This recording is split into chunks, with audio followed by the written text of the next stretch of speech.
Olá, amigas e amigos, bom dia. Estamos aqui para mais um podcast. Doutor, por favor, porque você tem direito a não ter dúvidas. E hoje teremos um programa diferente chamado Linha Direta, no qual nós vamos responder diretamente às perguntas dos nossos espectadores e com a colaboração, fazendo as perguntas, da Rayane Almeida. Então esperamos que esse programa seja muito útil para vocês. Vamos falar de assuntos interessantes, como uso capião de imóvel de herança, doação e muitos outros. Então não percam que o programa está bem interessante mesmo. Então esperamos que vocês deem aí, façam a sua inscrição, deem o seu like, né? E se tiver alguma dúvida adicional, pode deixar nos comentários que nós vamos responder pontualmente, ou então vamos fazer um programa para responder as questões mais importantes. Então pode rodar a vinheta. Então eu vou começar a fazer a primeira pergunta aqui do Ailton, de São Paulo, e ele perguntou o seguinte: meus pais deixaram o imóvel para mim, mas fizeram um testamento verbal e eu gostaria de saber se tem validade. Ailton, tudo bem? Essa pergunta é muito interessante e ela vai, assim, tirar a dúvida de muitas pessoas, né? O que é um testamento? Um testamento é uma disposição de última vontade. É o desejo da pessoa em vida de deixar algum bem, pode ser um imóvel, pode ser um bem móvel também, um quadro, um automóvel, qualquer tipo de bem que tenha um valor econômico, e até mesmo bens que não tenham valor econômico, sejam bens assim de um conteúdo sentimental, em que se deixa aquele bem para determinada pessoa, por algum motivo, né? Então é muito comum que as pessoas assim que têm mais hábito assim de fazer um planejamento da sua vida, o planejamento da sua sucessão, fazerem um testamento. Isso é aconselhável, que evita também muita briga depois que a pessoa falece. Às vezes os herdeiros entram em litígio por causa de um bem ou de outro. Então é até aconselhável que se faça um testamento. E esse testamento, geralmente, ele pode ser feito particularmente, através de um instrumento particular, que se pode descrever o bem deixado para quem, né? E assinar com 3 testemunhas e tem validade completa, né? Ou então pode ser feito publicamente, ou seja, é aquele que você vai ao cartório e coloca todas as disposições, tudo que você quer, né? O que está deixando, para quem está deixando, e no cartório também com as testemunhas vai se lavrar o testamento. Esse testamento vai ficar registrado, lacrado no cartório, para ser aberto somente quando se abrir o inventário após o falecimento do testador. E o testamento verbal, que é o caso que você está nos perguntando, ele também tem validade, desde que haja testemunhas, porque a legislação ela procura respeitar as disposições de última vontade, ou seja, o último desejo da pessoa que está prestes a falecer. Então, isso é uma tradição antiga, né? Sempre procurar satisfazer o último desejo. Então, isso é chamado de disposições de última vontade. Então, Ailton, esse testamento é válido desde que você possa comprovar por testemunhas. Hoje em dia, a jurisprudência, os tribunais, já está flexibilizando as formalidades para reconhecer um testamento. Mesmo no caso de não haver 3 testemunhas, que é o que diz a lei, que deve existir, já se admite também que, havendo 2 testemunhas, o testamento tenha validade. Então, não importa se ele é verbal, se ele é escrito, se ele é particular, se ele é feito publicamente, em cartório, a disposição de última vontade, o último desejo, né, do falecido, deve ser respeitado, e é isso que o nosso ordenamento jurídico prevê. Então, sim, vale ter valor, mas procure se certificar de que haja testemunhas, né? Senão é apenas uma declaração unilateral da sua parte que não vai ter efeito jurídico.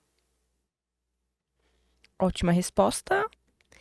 Agora vamos para a segunda pergunta, que é da Idalina, e ela não informou a cidade que ela é. E a pergunta é o seguinte: eu quero doar uma casa para meu irmão, mas não quero que, se ele casar ou se juntar com alguma mulher, ele divida a propriedade com ela. É possível? Idalina, tudo bem? Nós não sabemos de onde você é, mas bom dia, né? Sua pergunta é bem interessante também, porque ela assim, nos remete a um assunto que não se restringe apenas à doação, mas também aos bens herdados, né? Então, de acordo com a nossa legislação, nós não vamos aqui ficar falando de número de lei, tudo isso, que para vocês não é o que interessa. Qualquer coisa, consulte um bom advogado que ele vai poder esclarecer e dar para vocês todas essas informações. Mas o que a nossa lei diz hoje em dia?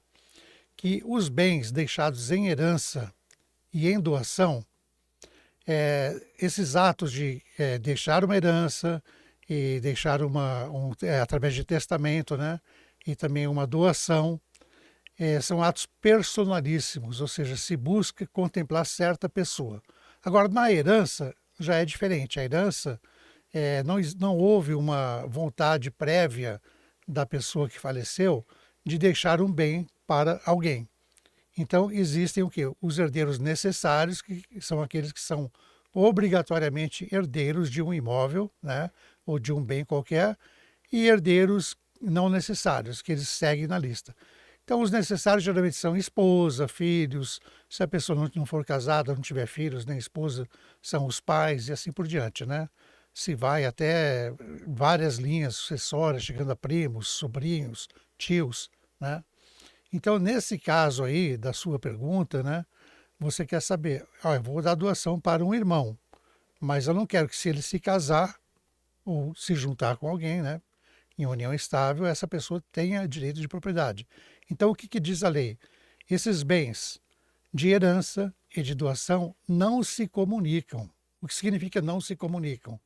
Que a pessoa que se casa com alguém que recebeu um bem de herança ou de doação não vai comunicar os seus bens com os bens dessa pessoa nesse tipo de modalidade. Ou seja, não vai haver direito de propriedade sobre o bem herdado e sobre o bem doado. Então, quanto a isso, pode ficar tranquila, porque mesmo que você não coloque isso no seu termo de doação, por lei, eles não se comunicam e você vai estar segura quanto a esse seu desejo ao fazer doação. Obrigado.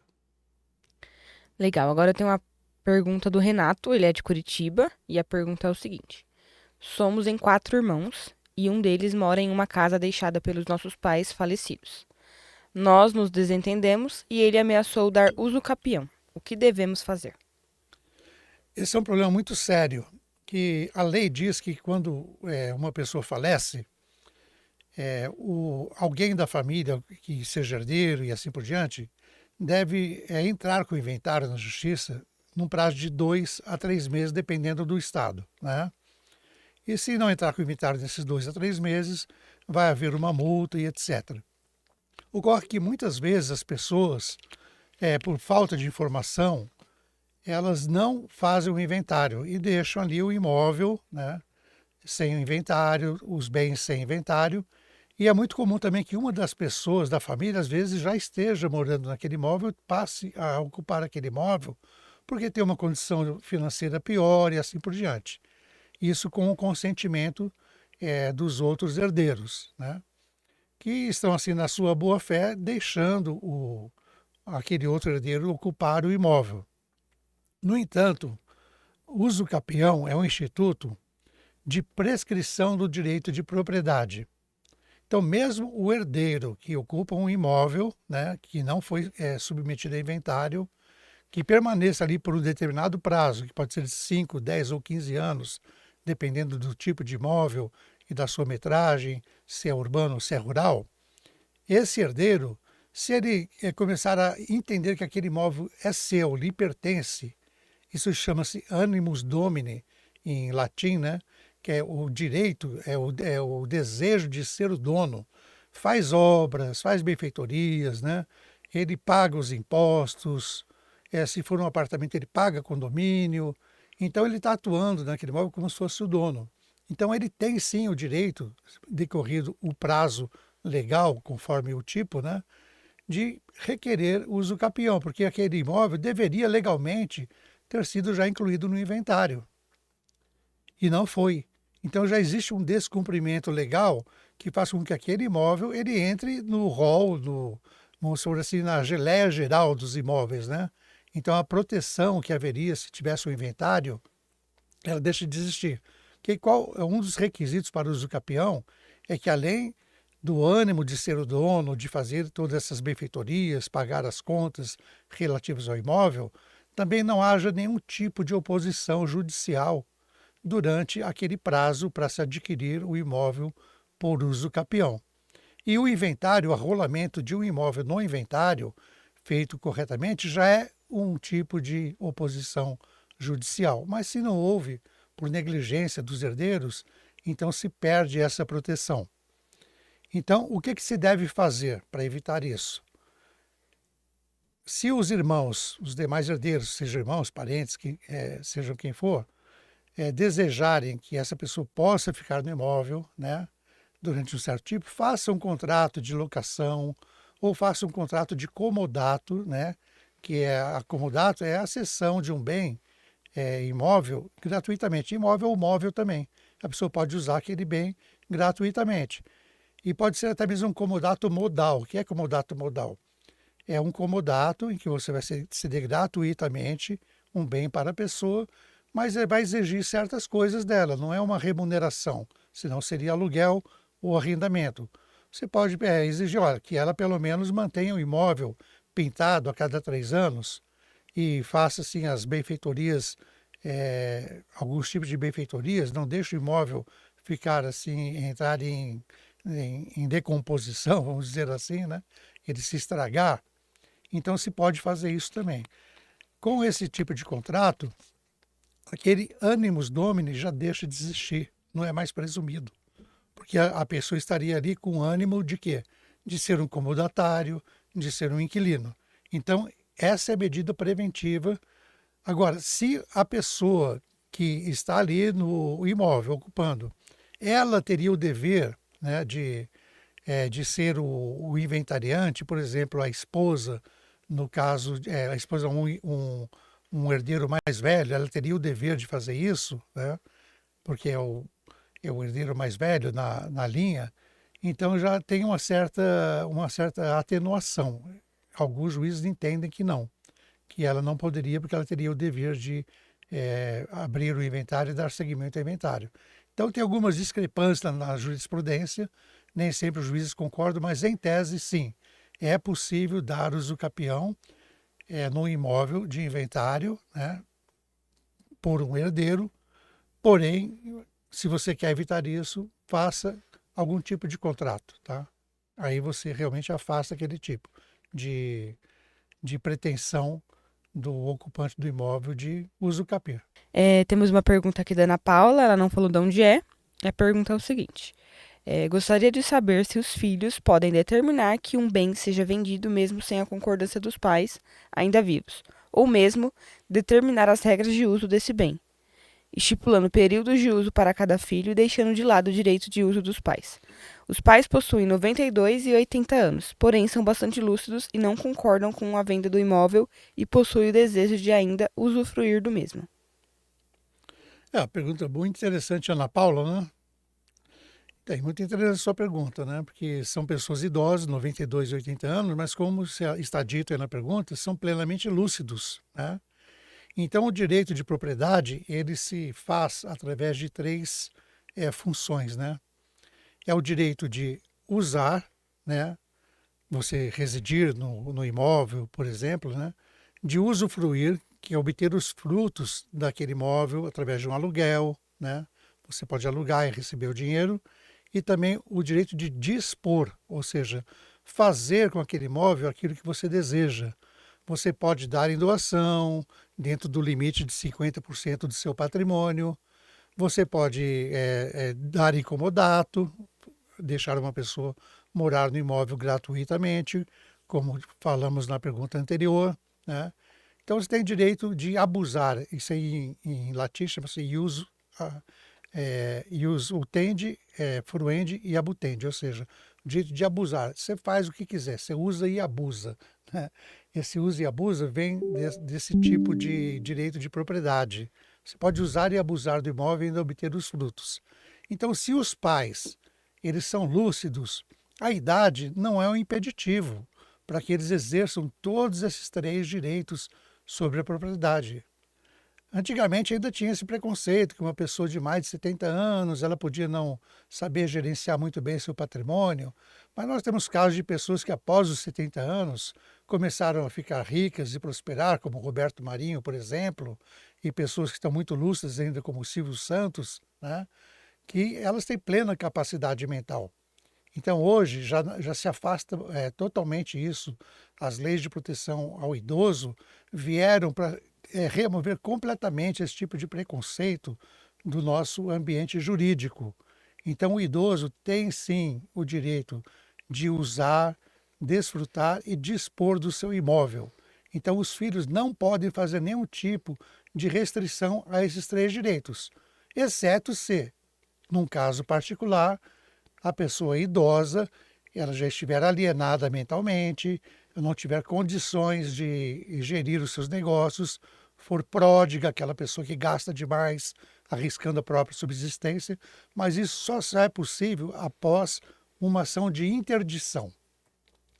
Então, se for esse o caso, as pessoas interessadas entram com uma ação de interdição na justiça, pedem uma liminar e o juiz vai provisoriamente nomear uma pessoa como curador dessa pessoa idosa que não tem mais condições de gerenciar a sua vida. Aí, nesse caso, sim, é possível fazer restrições.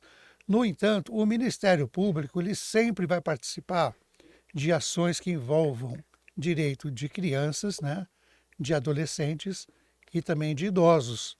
Então é uma coisa muito controlada e não é assim que as pessoas que têm um interesse, né, nesses bens vão poder fazer o que querem. E o curador especial, que é nomeado para gerir os bens do interditado, ele também tem que prestar contas, né, para dentro do processo periodicamente.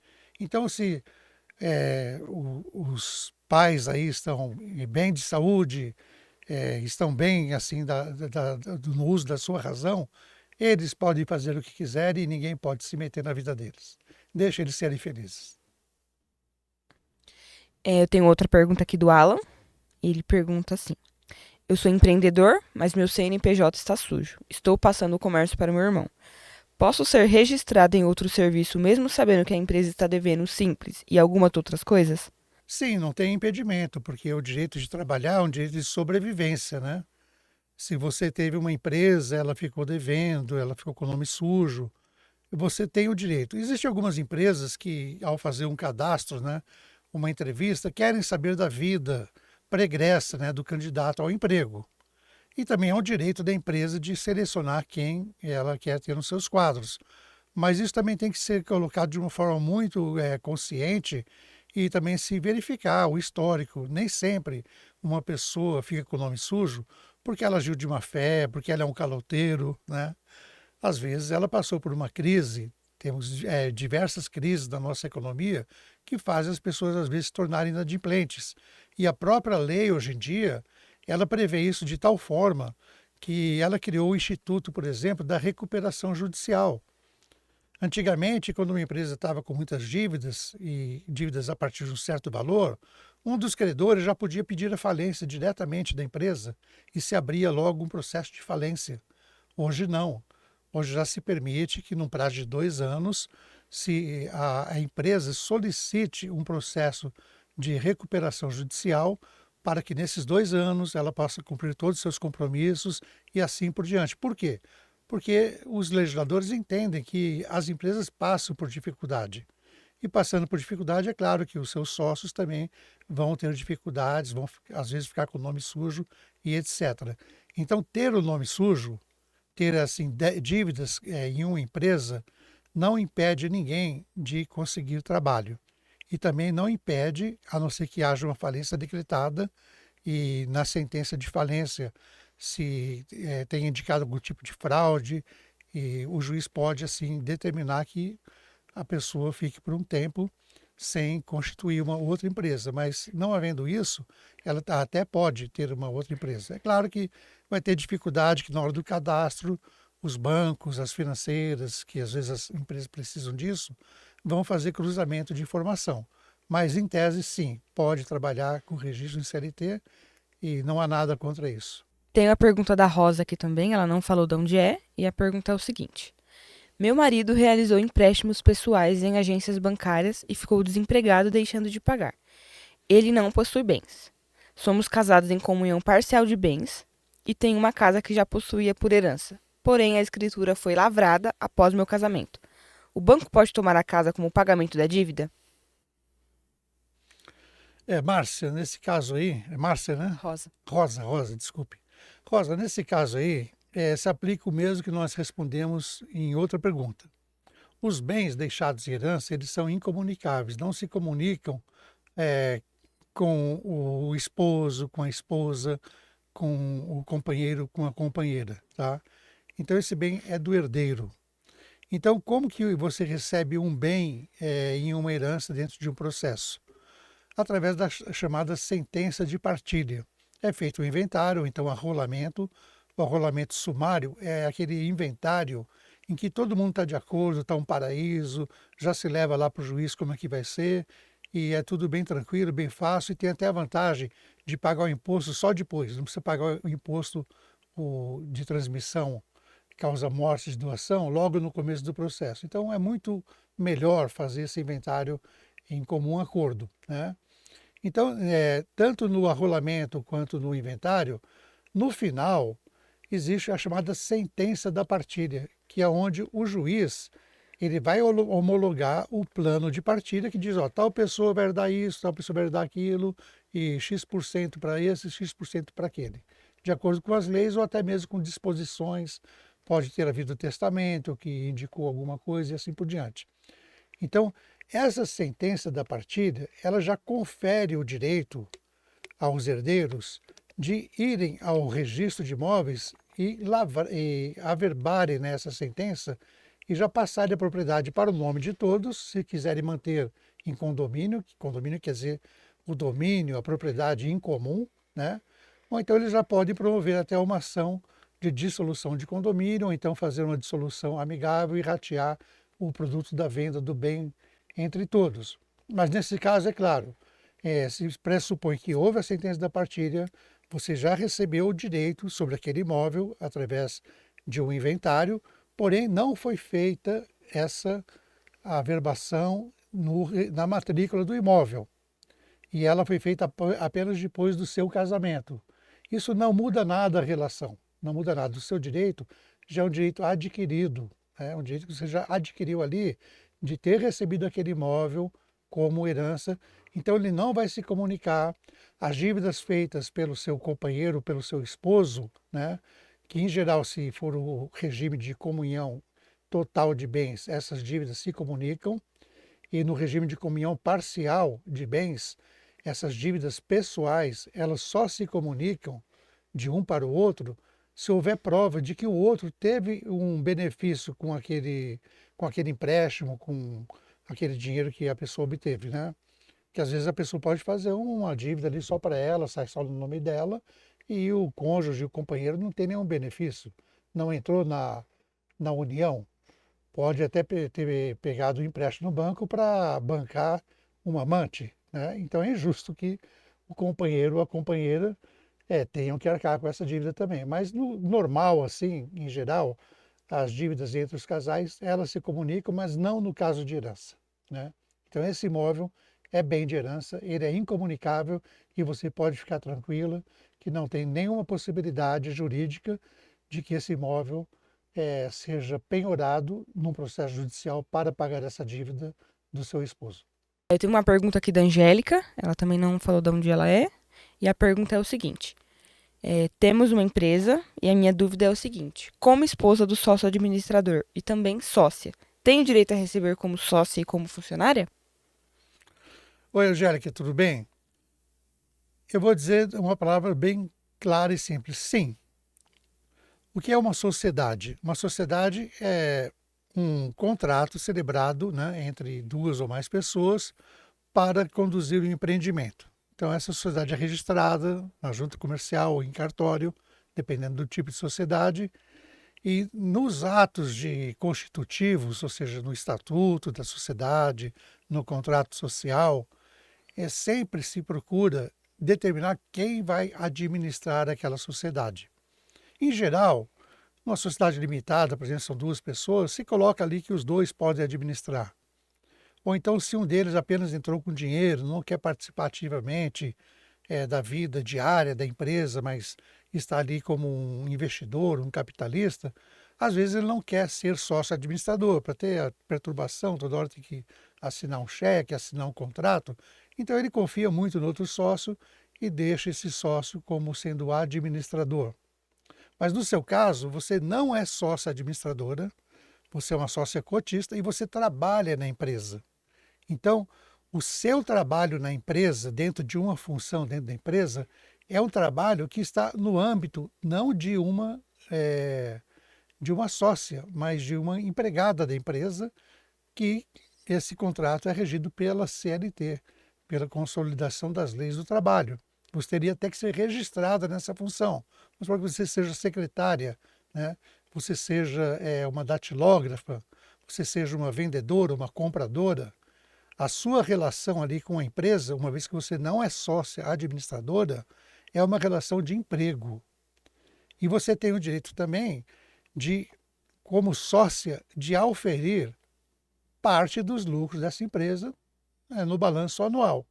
Então, de acordo com a sua cota, no final do ano, se faz o balanço, se apura o balanço, se deu o lucro, você vai receber 30, ou 10, ou 20, ou 40, ou 50% de acordo com as suas cotas, tá?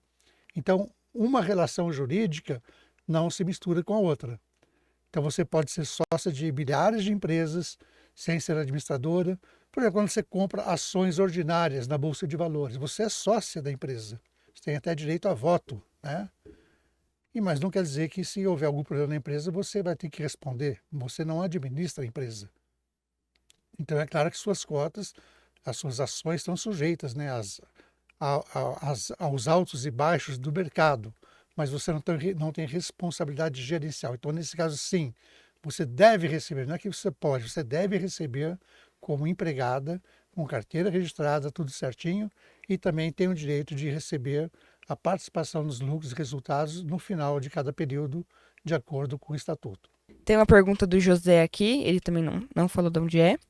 E a pergunta é o seguinte: Doutor, trabalhei em uma empresa e ela descontou R$ 57,65 do meu salário sem meu consentimento e sem minha autorização. Logo em seguida, fui desligado da empresa e já vai fazer 2 meses que saí e eles não me pagaram. Já gastei quase esse valor só com passagem indo ao banco para ver se o dinheiro foi depositado e até agora nada. O que faço, já que nenhum advogado vai querer a causa porque o valor é pouco? Obrigado. José, meu xará, tudo bem? Seu caso é um caso muito comum, né?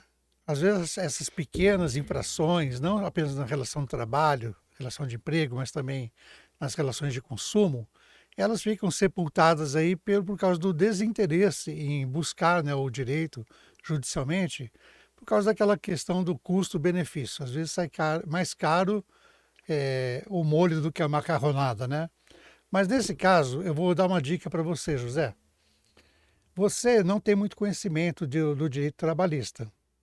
Se a sua empresa ela já cometeu uma irregularidade, que é promover um desconto na sua folha de pagamento sem a sua autorização, é possível que ela também tenha cometido outras irregularidades dentro da vigência do seu contrato de trabalho. Então, o que você pode fazer é consultar um advogado, né, para que ele, fazendo uma entrevista com você, ele vai fazer perguntas, você vai descrever toda a sua relação. Muitas vezes ele vai detectar naquela sua relação de emprego infrações da empresa que você desconhece que são infrações. Por exemplo, diz respeito a cláusulas de convenção, convenção dos sindicatos, né? Que são acordos, né, coletivos feitos entre sindicatos de trabalhadores e de empregados que regulamentam a vida, né, de trabalho de um empregado. Então, por exemplo, tem que fornecer uma cesta básica, tem que pagar hora extra com 70% de acréscimo em vez de 50%, que é o legal. Então, sempre consultar um advogado é recomendável. Então, se o advogado detectar, não, essa empresa só fez isso de irregular, ele mesmo, sendo um advogado assim, consciencioso, ele não vai te cobrar uma fortuna para você reclamar R$ 57. E mesmo que se peça indenização por danos morais, por essa perturbação toda, na Justiça do Trabalho, essas indenizações, tirando alguns casos assim muito graves, elas são muito módicas.